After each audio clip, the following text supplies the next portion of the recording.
Hi friends, welcome to my channel. ఈరోజు ఈ వీడియోలో అరటికాయ ఫ్రై ఏ విధంగా ప్రిపేర్ చేయాలో చూపిస్తాను. మరి ఈ వీడియో స్కిప్ చేయకుండా చివరి వరకు చూడండి. అలాగే నా ఛానల్ని ఎవరైతే సబ్స్క్రైబ్ చేయలేదో సబ్స్క్రైబ్ చేయండి. మరి ఇప్పుడు ఆ ప్రాసెస్ ఏంటో స్టార్ట్ చేసేద్దాం. ముందుగా ఒక 2 నుంచి 3 టేబుల్ స్పూన్ ఆయిల్ తీసుకొని ఒక 5 వెల్లుల్లి రెబ్బలు, అలాగే ఒక 8 నుంచి 9 ఎండుమిర్చి, అలాగే కొంచెం కరివేపాకు అందులో వేసి ఫ్రై చేసుకోవాలి.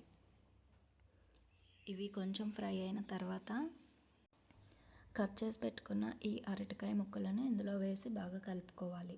ఇవి ఫ్రై చేసేటప్పుడు లో ఫ్లేమ్లో ఉంచి ఫ్రై చేసుకోవాలి. అడుగు పట్టకుండా ఉండాలంటే తరచుగా కలుపుతూ ఉండాలి. ఈ వీడియో మీకు నచ్చినట్లయితే లైక్ చేయడం మాత్రం మర్చిపోవద్దు.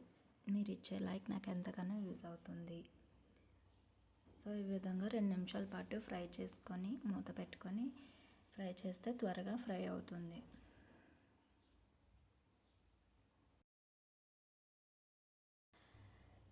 అరటికాయ ఫ్రై చేసుకునేటప్పుడు ఆయిల్ కొంచెం ఎక్కువగా వేసుకుంటే ఈ అరటికాయ ముక్కలు అడుగు పట్టకుండా ఉంటాయి.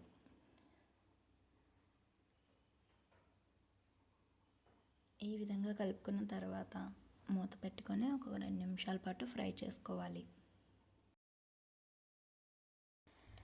ఎవరైతే ఫస్ట్ టైం వంట చేస్తున్నారో వాళ్ళకి ఈ వీడియో యూజ్ అవుతుంది. చూసారు కదా, అరటికాయ ఫ్రై అనేది రెడీ అయిపోయింది. ఈ ప్రాసెస్ ఫాలో అవుతూ మీరు కూడా ఒకసారి ట్రై చేయండి. అలాగే ఫ్యామిలీ ఫ్రెండ్స్కి కూడా షేర్ చేయండి. మరి ఈ వీడియో మీకు నచ్చినట్లయితే లైక్ చేయండి, షేర్ చేయండి, సబ్స్క్రైబ్ చేయడం మాత్రం మర్చిపోవద్దు. Thank you for watching.